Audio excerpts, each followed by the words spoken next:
And now I will introduce today's special guest. I'm always impressed by the power of collaboration. 2 or 10 or 10,000 organizations working together can achieve infinitely more than individuals or institutions working solo. So imagine the kind of results you can achieve when the group of people working together represents the entire business community of Ontario. When that collaborative is 60,000 members strong, when your group collectively accounts for about $70 billion in added value, as much as 17% of the Ontario real GDP. That's clout. And that's something that the Ontario Chamber of Commerce has and uses well. The Chamber represents 160 local chambers of commerce and boards of trade across the province. And our guest today is its dynamic leader, Len Crispino. Len was appointed president and CEO of the Chamber in 2002. He took that post following a distinguished career with the Government of Ontario, where, among other things, he was Assistant Deputy Minister in the Ministry of Economic Development and Trade and President and CEO of Ontario Exports, Inc. I should point out that Len's understanding of business comes from being a practitioner, too. He owns and operates a winery in the Niagara region, appropriately named the Foreign Affair Winery, and is a proud purveyor of made-in-Ontario wines. In business, Len has shown great entrepreneurial flair in turning an old laboratory into a Tuscany-themed winery and tasting room. He's also done great things for the Ontario Chamber of Commerce and its members. With Len at the helm, the OCC, an organization that is just 2 years shy of its 100th birthday, has become stronger, more relevant, and more directly engaged in representing Ontario's large and diverse business community. During Len's tenure, it has also expanded its research and advocacy capability and achieved an ISO 9001 designation. It has been a key founder and organizer of the Ontario Economic Summit, an annual event that brings together leaders from business, labor, government, and academia, and the not-for-profit sector, to share ideas and put them to work for a better Ontario. Times may be tough now, but Len and the OCC bring energy and enthusiasm and optimism to their vision of Ontario's future. Despite the economic challenges we all face, he's convinced that good things still grow in Ontario. He's here today to tell us about what lies ahead for the province. Please join me in extending a warm Canadian Club welcome to Len Crispino.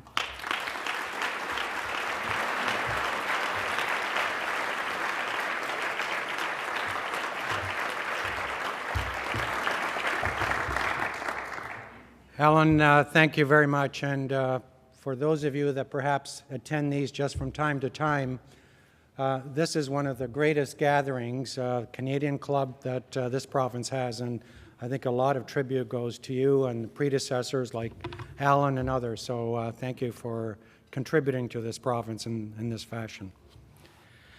I feel really humbled to be here because there's so many great leaders here as I look around the room, and I'm afraid to mention some of them because I may forget others. So I see David Peterson here, former premier of this great province, and I have a particularly fond memory of David because it was during his time that I had a posting in Italy, and it wasn't a political posting. You can vouch for that, David. But in any case, I know David at the time was really trying to expand Ontario's perspective and view around the world, and so I was very fortunate to be able to represent Ontario in Italy at that time.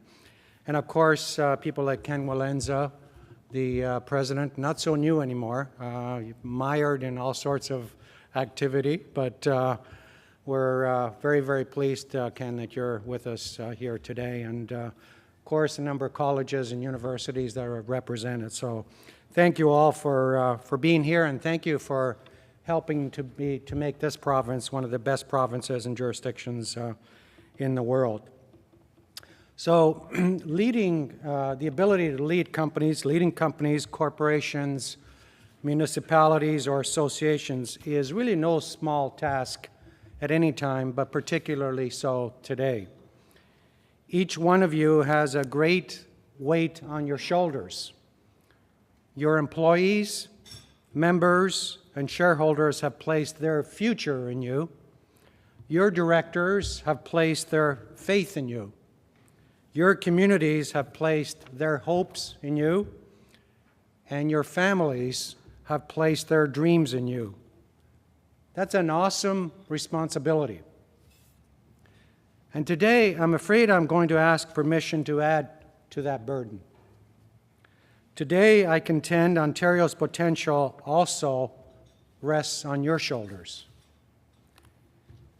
And that now, more than ever, our collective stewardship, our collective inspiration is what is absolutely needed.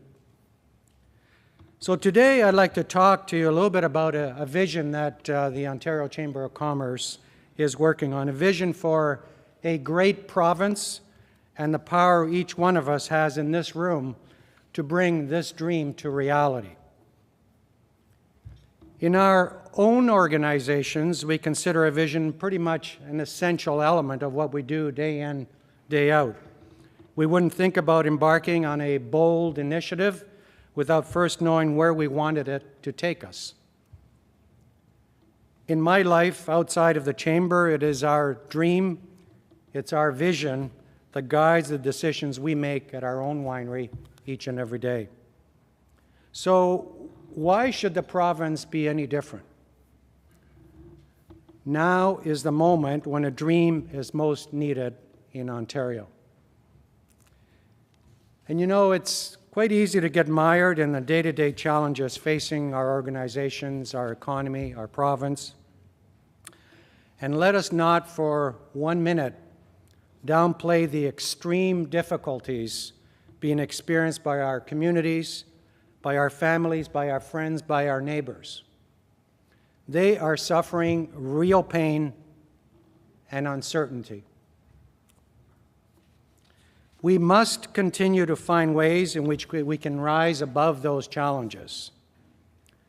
Some measures will fall squarely on government, but others will be a collective responsibility. It is not just about government. Government has its responsibilities, but so do we. To identify these opportunities has been and will continue to be the core activity of our chamber. Why, just 2 weeks ago in the provincial budget, you saw the results of a sustained effort by the Ontario Chamber of Commerce, namely the introduction of the single sales tax for this province, which puts in place the third pillar of a tax reform package which the Ontario Chamber of Commerce has been advocating since 2004. A single tax in combination with the other two pillars, namely corporate tax consolidation, as well as the elimination of the capital taxes, as well as the move to a 10% corporate tax rate, will shore up our competitiveness. In an environment of inefficient tax system, these measures will be pivotal.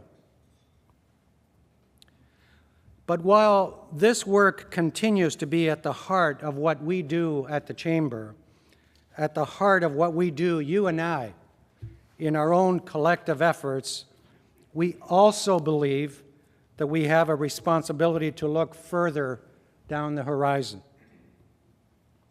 and to focus on that image, faint but definitely visible in the distance, of the Ontario that we want to be, the Ontario that we can be. And there can be no more critical time than today to build a conversation around this.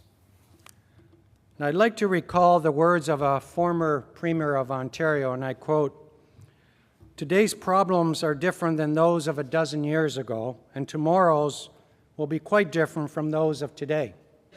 He goes on to say, "I am confident, however, that we here in Ontario, in common with all Canadians, will respond to the challenges ahead with the same ingenuity, enterprise, and courage which our people have shown throughout history."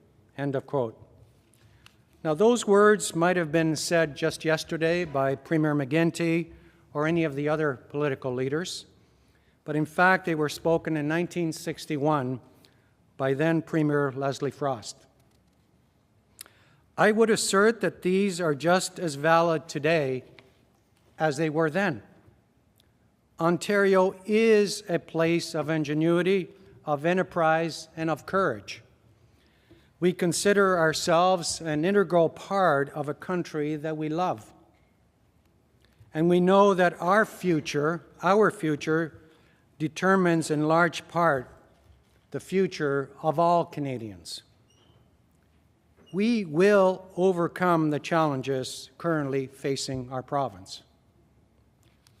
Not just by focusing on what's ailing us today, but by focusing on tomorrow's potential today. Now, some of you may probably be sitting there and thinking, what's this guy been drinking, and is he running for politics? Or let me just put your minds at rest. First of all, my last drink was about 18 hours ago, and it was Ontario wine.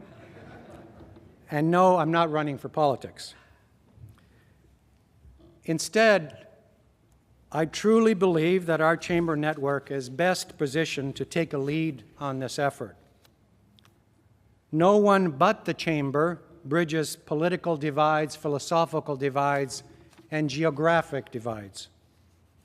So what I'm about to share with you today is a dream or a vision for Ontario. When we started thinking about this last year, we were looking for a bold statement, but one that was still within the realm of the possible. A goal we could all believe in that would motivate people throughout the province to join in our campaign. We identified the needs that people are looking to Ontario to fulfill, and the core value we must provide in order to consistently deliver on those hopes and those aspirations. So these are our values, and this is our dream. Imagine when people are looking for a place where they're free to create, free to share opinions, free to choose how they live and with whom, free to choose their destiny, where efforts are made every day to achieve access and equality, to obliterate barriers, whether based on ability, race, religion, or gender. And when they think of this, they think Ontario. Like Ramin Jahanbegloo, an Iranian Canadian who was arrested in 2006 in his native Iran and held for 4 months in Tehran's notorious Evin prison, accused but never charged of spying. Later, it was learned that his attendance at international conferences was viewed as working against the security of the Iranian state. Jahanbegloo endured 125 days of solitary confinement. For the first 40, he had nothing but 2 blankets to lie on. He has since published a book based on notes he scratched on scraps of cardboard while in prison. Jahanbegloo was released in August 2006 and is now a visiting professor at the Center of Ethics at the University of Toronto. Here in Canada, he openly shares his opinions about tolerance and diversity, nonviolence, and freedom of thought. From Canada, he also shares these opinions with the rest of the world. Jahanbegloo is an exemplary of the freedom provided here in Ontario for thought, for expression, for activity. And Jahanbegloo recently wrote, and I quote, "Toronto is a global city because it represents a peaceful home for those who are in search of sharing their differences with others. But also because Toronto has a spirit which is greater than the sum of the differences." And I'm very, very pleased that Jahanbegloo is with us here today Ramin, if you could stand up, I'm not sure where you are, but...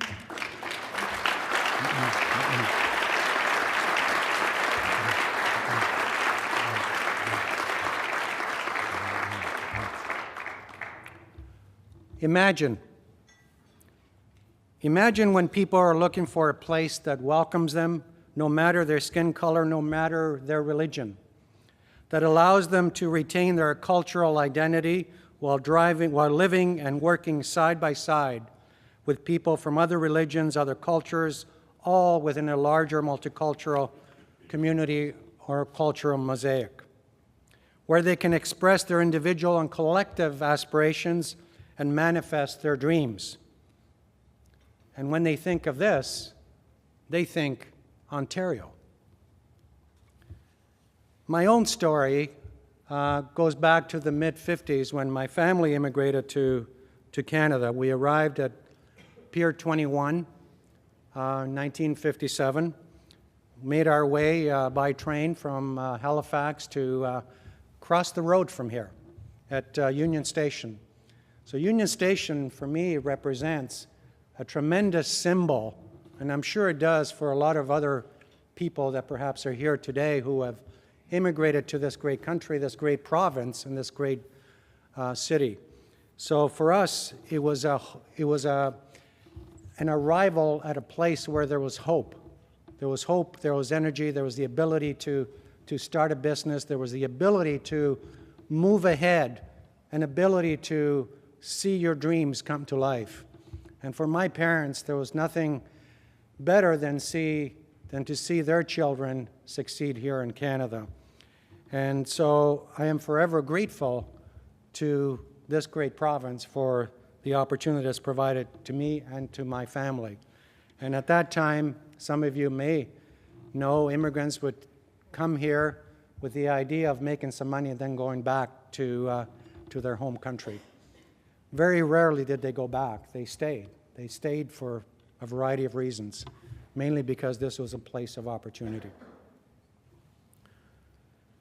Imagine when people are looking for a place where hope is more than just a concept. It's a tangible experience embodied in the story of Terry Fox, an iconic Canadian whose final steps in an incredible journey were taken near Thunder Bay in Ontario. A story of overcoming inconceivable odds, of digging deep into the depth of the human spirit. A young man whose every step reverberated in the hearts of those who bore witness to his perseverance and sheer resolve. But even more profound, a hope that continues to inspire generations who weren't even witness to his journey. Generations in other places quite apart from Canada. It was in Ontario that Terry's marathon of hope was really embraced. It soared in Ontario, and to this day, Ontarians have generously provided generous contributions to the foundation. And I'm also very pleased to have Bruna from the Terry Fox Foundation to be here with us. Bruna, I'm not sure where you are. Thank you.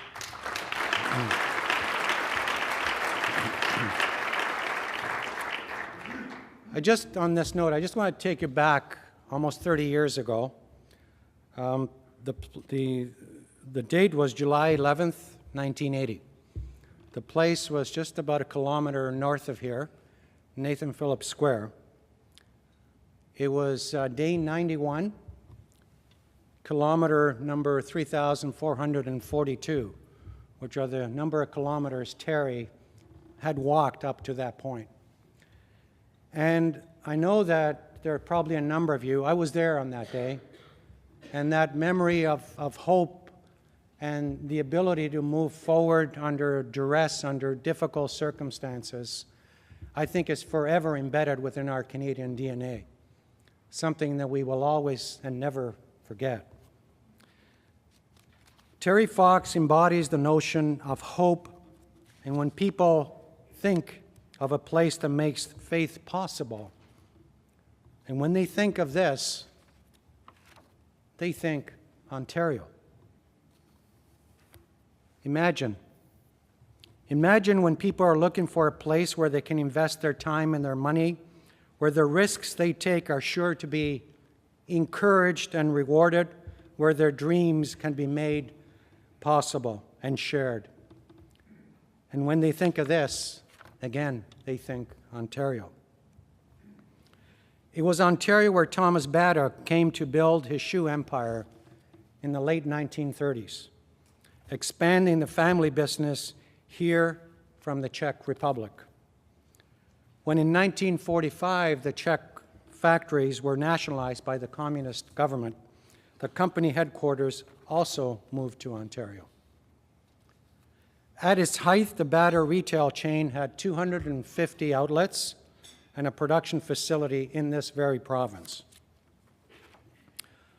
So, whether we talk about someone who came to this country from afar or someone who chose to remain here, as opposed to anywhere else around the world, Ontario offers opportunity for success. Imagine when people are looking for a place where success is celebrated, not in an obnoxious way, but in a way that delights in the achievements of individuals and how their successes enable them to give back to their communities in which they live, work, and dream. And when they think of this, they think Ontario. Just look at the way we celebrate the achievements of Rim or Wayne Gretzky or Pinball Clemens, who, by the way, openly calls himself Canadian by choice. We embrace these stories as if they were our own stories, as symbols of all that is possible here in Ontario. And imagine when people are looking for a place where resources are abundant, where nature envelops them with beauty and richness, where cultural expression flourishes, where intellectual and human resources are nurtured. And when they think of this, they think Ontario. Ontario has it all.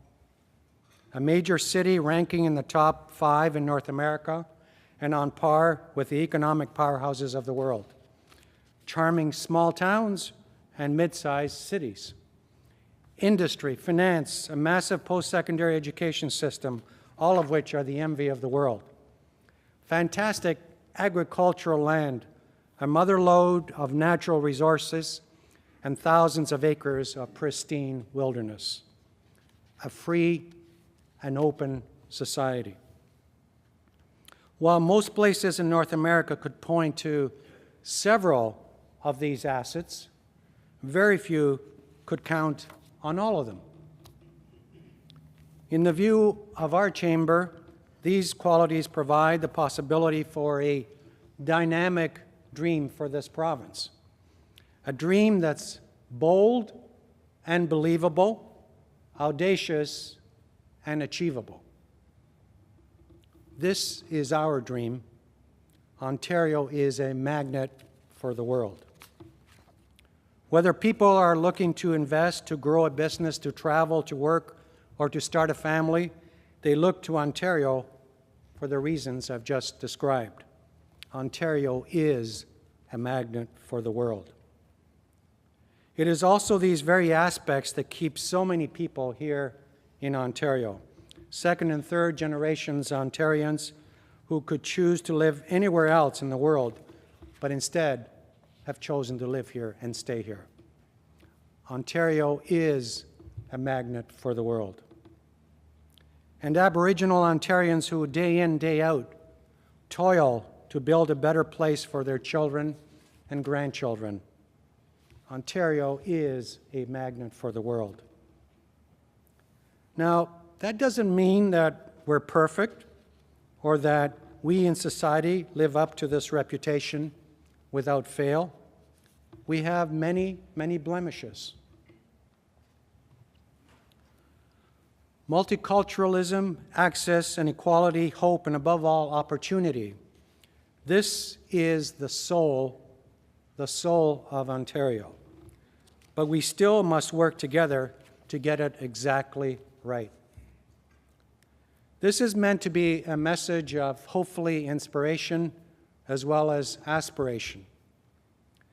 But while our core work at the Ontario Chamber of Commerce will be to provide insight and solutions into what can be a better and more prosperous province, in the meantime, we are willing to dream big, to set our sights on the Ontario we can be. We believe that each one of us here in this room, each individual, each organization, each community, can and must live up to that promise of a magnet for the world. For whether you lead a business that attracts talent from overseas, like my good friend Shane Smith from Wardrop Engineering, or a school whose research puts us on the global stage, like U of T, or so many other outstanding universities and colleges, or a community or a region like Niagara, whose exquisite wines capture honors throughout the world. We have an opportunity to become a magnet for the world, and a responsibility to ensure that we all meet that promise. So today, I want to invite you to join us in our campaign to build consensus around this dream for Ontario.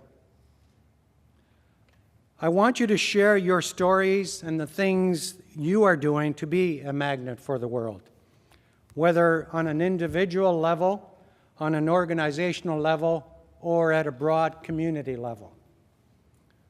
I would like you to spread the word to others so that they too will begin to focus on the potential of tomorrow while overcoming the challenges of today. It's time to dream big, Ontario, and it's time for Ontario's big dream. For only when we regain optimism in the future, when we shed the suffocating feeling of doom and gloom, will we, in fact, achieve a future in which we are all stronger, in which we can truly be a magnet for the world. Thank you very much.